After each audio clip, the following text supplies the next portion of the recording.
Hello and welcome to the MAC weather page for this Thursday, October 8th. You can see temperatures cooler out there. Most areas in the low to mid 40s, although in certain areas in the thumb and up towards northern Michigan, lots of 30-degree temperatures reported, even down to freezing in some locations.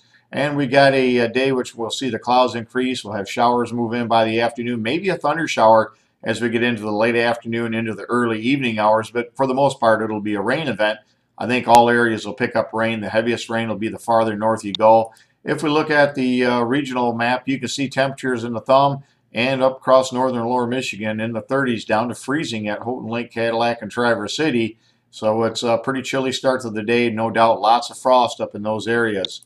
If we look at the next slide, you can see a very anticipated completion, hopefully soon, for the Marlette plant. They'll be putting in a new leg, 15,000 bushels per hour with a 1,500 bushel pit, dramatically improving the ability to for customers to dump much faster there. So I know they're anxiously awaiting that to get finished.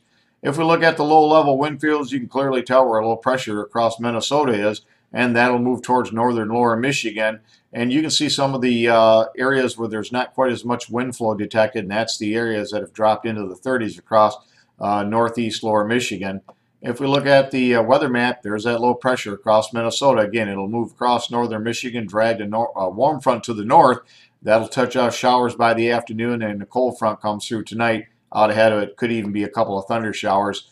If we look at the next weather map, you can see by tomorrow the low pressure will be over towards eastern Lake here on the cold front, now pushing through the state, and lots of high pressure is going to be building in. I think any showers in the morning will quickly move out, and we'll see clearing move in from west to east.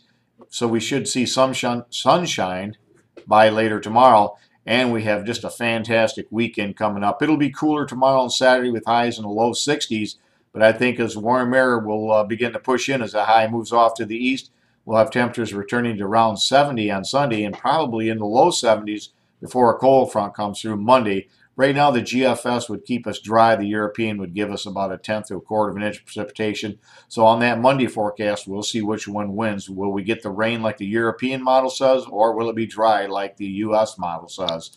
As far as precipitation, over the next 72 hours, you can clearly see where the heaviest precipitation amounts are expected from back near Rhinelander, over towards Wausau, into the Green Bay, Traverse City area, Grayling, and over towards Oscoda. Lesser amounts across the MAC area, with mainly 1/10 to 1/4 of an inch, maybe 1/4 an inch or more as you get up towards Middleton, Breckenridge, over towards Newaygo, and over towards Marlette. But again, not a lot of precipitation, and behind this, lots of dry weather overall over the next 8 days. And you can see as far as the extended outlooks, the 6 to 10 and the 8 to 14 day outlooks call for near normal precipitation with near to above normal temperatures in both periods. Thanks for stopping by and have a great day, and 73s to all.